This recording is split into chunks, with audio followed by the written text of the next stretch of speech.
दोस्तों आज के इस वीडियो में हम लोग आयत, वर्ग और वृत्त के सभी सूत्रों को जानेंगे। तो अगर आप इनसे रिलेटेड सभी सूत्रों को जानना चाहते हैं तो आप ये वीडियो पूरा देखिएगा। चलिए वीडियो शुरू करते हैं। तो देखिए सबसे पहले हम लोग आयत के सूत्र के बारे में जानेंगे। तो देखिए आयत को इंग्लिश में बोला जाता है रेक्टेंगल, ठीक है। तो देखिए आयत के सूत्र में आपको एल दिखेगा, बी दिखेगा। तो एल का मतलब होता है लंबाई, ठीक है, और इसको इंग्लिश में बोलते हैं लेंथ। इसीलिए लंबाई को हम लोग एल से दिखाते हैं क्योंकि एल का मतलब होता है लेंथ और बी का मतलब हो गया चौड़ाई, आयत का चौड़ाई। और बी से क्यों दिखाते हैं क्योंकि इसका अंग्रेजी ये होता है ब्रेथ, ठीक है। तो देखिए आयत का क्षेत्रफल होता है एल गुणे बी, यानी कि लंबाई गुणे चौड़ाई, ठीक है ना। इंग्लिश में देखना चाहें तो आयत के क्षेत्रफल को कहते हैं एरिया ऑफ अ रेक्टेंगल, ठीक है ना। अब देखिए आयत का परिमाप बराबर क्या होता है, दो कोष्टक में लंबाई प्लस चौड़ाई, यानी कि एल प्लस बी।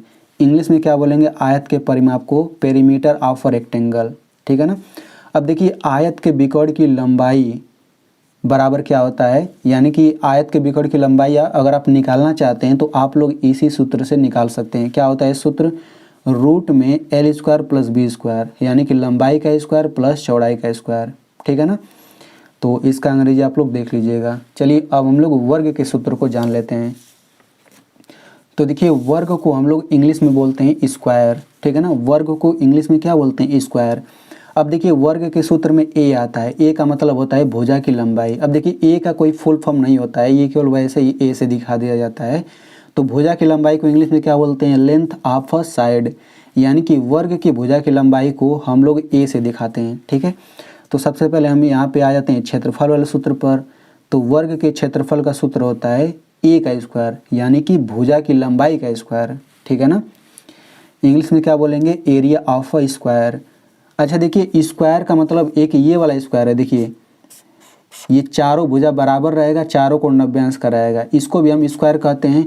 और इस स्क्वायर का मतलब है दो घात, ठीक है ना, इसको आप ध्यान में रखिएगा। तो वर्ग का क्षेत्रफल क्या होता है, भुजा का स्क्वायर। वर्ग के परिमाप का सूत्र क्या होता है, 4 गुणे भुजा की लंबाई, ठीक है ना, पेरीमीटर ऑफ अ स्क्वायर।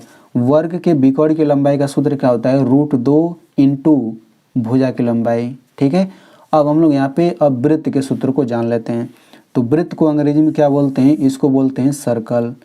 तो वृत्त का क्षेत्रफल का सूत्र हम लोग अगर पढ़ते हैं या फिर जानते हैं तो उसमें आर आएगा। तो आर का मतलब होता है त्रिज्या, ठीक है ना। और त्रिज्या को अंग्रेजी में कहते हैं रेडियस।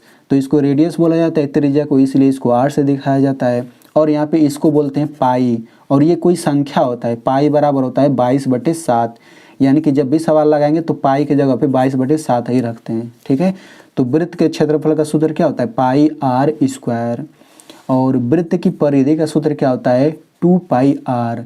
इंग्लिश में क्या बोलेंगे, सरकमफेरेंस ऑफ अ सर्कल।